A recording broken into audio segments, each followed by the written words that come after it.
Dear students, good morning. In today's lecture, we will study the remaining part of yesterday lecture, that is laws of Boolean algebra.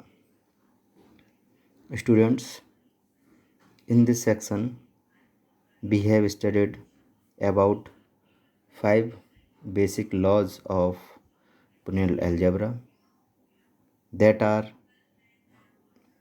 enrollment law, identity law, idempotent law, complement law and double negation law. Students, discrete mathematics के इस class में आज हम बात करेंगे जो हमारे remaining laws हैं बूलियन अलजेब्रा के, उनके बारे में। कल हमने 5 लॉ देखे थे बूलियन अलजेब्रा के, और आई होप आप सबको समझ में भी आ गए होंगे अच्छी तरीके से, और आप लोगों ने उन्हें याद भी कर लिया होगा।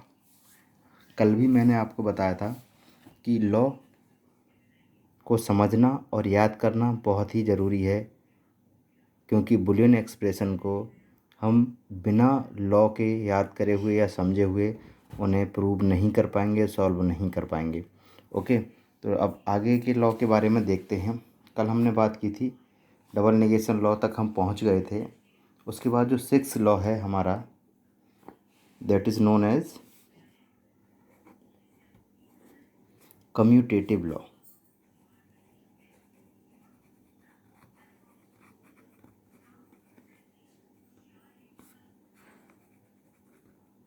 कम्यूटेटिव लॉ, इसमें क्या होता है कि a variable order does not matter in this law. Variable का जो ऑर्डर होता है वो मैटर नहीं करता है इस लॉ में। जैसे कि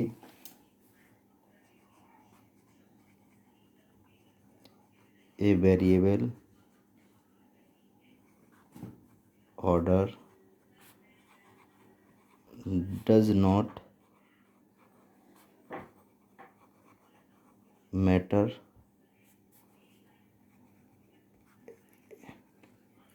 इन दिस लॉ। ओके, इस लॉ में जो वेरिएबल का ऑर्डर है, यानी कि अगर ए और बी दो वेरिएबल हैं, अगर बी की जगह ए हो जाए, ए की जगह बी हो जाए तो कोई फ़र्क नहीं पड़ता है, सेम रहता है। जैसे कि that is a plus b equal to b plus a. इसी तरीके से ए dot b equal to b dot a. Okay, ये है हमारा commutative law.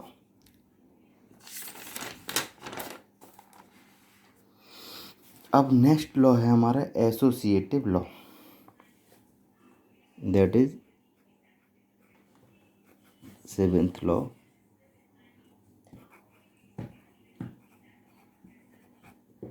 Associative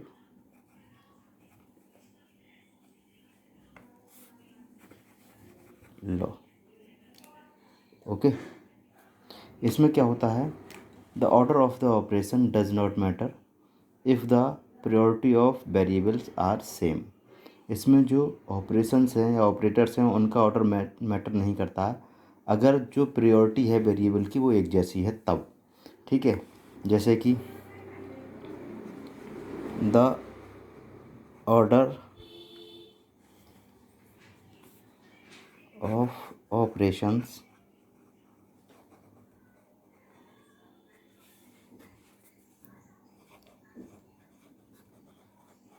does not matter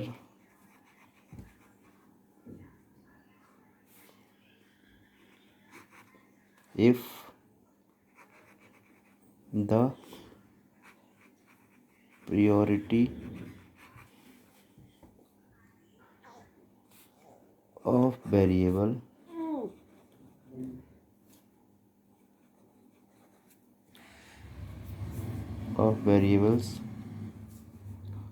are same, like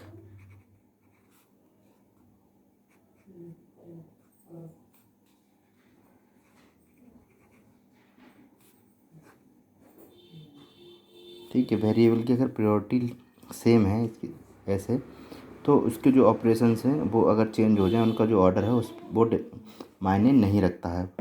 जैसे कि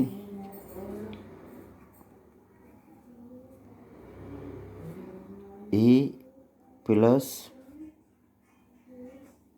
बी प्लस सी, ओके। और अगर इसका ऑर्डर हम चेंज कर दें A plus B plus C, तो वो इक्वल होंगे दोनों। इसी तरीके से ए dot B dot C and A dot B dot C, okay, clear. ये है हमारा associative law, okay.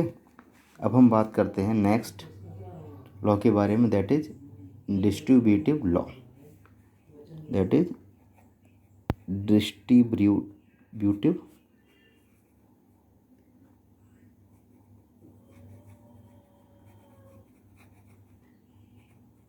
Distributive law. Distributive law के बारे में बात करेंगे तो इस लॉ में क्या होता है, this law governs opening up of the brackets. ये ब्रैकेट के ओपनिंग अप की तरह काम करता है। जैसे ब्रैकेट हम ओपन करते हैं उसी तरीके से ये हमारा गवर्न करता है, रूल करता है। This law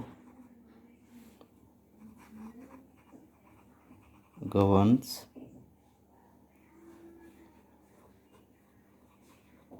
opening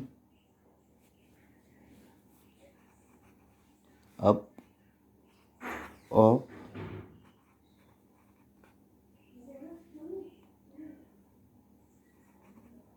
brackets. जैसे ब्रैकेट्स हम ओपन करते हैं उसी तरीके से ये वर्क करता है। दैट इज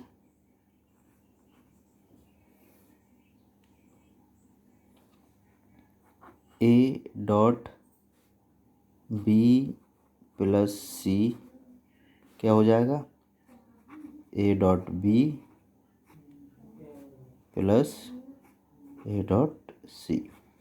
इसी तरीके से a plus b dot c equal to क्या हो जाएगा, a plus b dot a plus c, ठीक है। ये हमारा लॉ हो गया। अब हम बात करेंगे इसके बाद एब्जॉर्प्शन लॉ।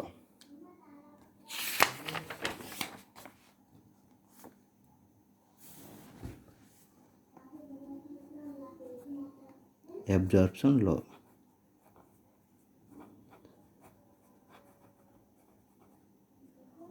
एब्जॉर्प्शन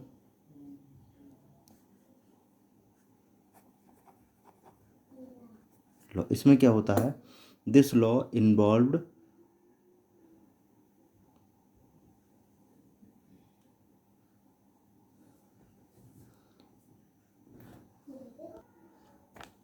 अब है एब्जॉर्प्शन लॉ। इसमें क्या होता है, इसमें होता है कि ये जो लॉ है वो involved in absorbing the similar variable, ठीक है। This law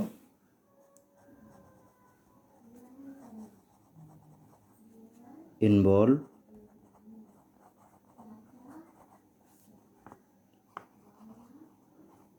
absorbing the similar variable, ठीक है। सिमिलर वेरिएबल्स को ऑब्जर्व करने का काम इसका होता है लॉ का। जैसे कि ये लॉ के बारे में देखेंगे तो ये हो जाएगा a dot a plus b equal to a, यानी सिमिलर जो वेरिएबल है वो यहाँ आ जाएगा। इसी तरीके से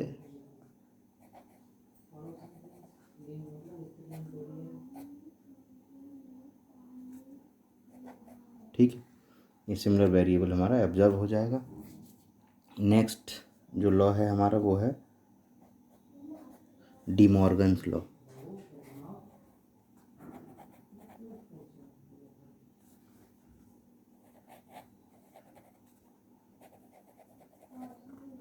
डी मॉर्गन लॉ। इसमें क्या होता है, the operation of an and or logic circuit is unchanged. इसमें जो ऑपरेशन होते हैं एंड और के, वो अनचेंज रहते हैं, वो चेंज नहीं होते हैं। If all inputs are inverted, जब से जो इनपुट्स हैं वो इन्वर्टेड हैं तब the operator is changed from and or output is inverted. ठीक है, इनका कहने का मतलब है द ऑपरेटर या ऑपरेशन ऑफ एन एंड और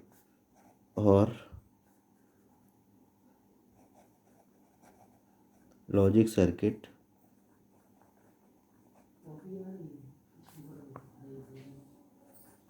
are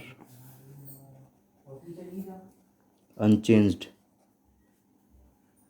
if all inputs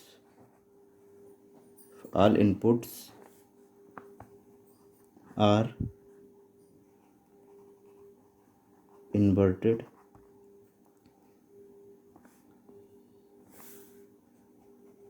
the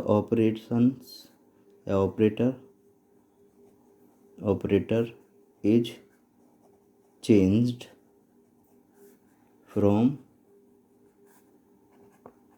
and to or the output is inverted। Okay, ये क्या हो जाएगा, that is A dot B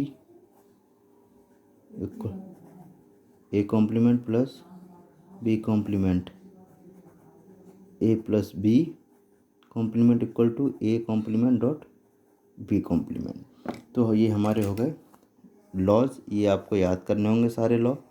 तब आगे कल हम बात करेंगे बूलियन एक्सप्रेशंस को कैसे प्रूव किया जाता है। आज के वीडियो लेक्चर में इतना ही। Okay, thank you students.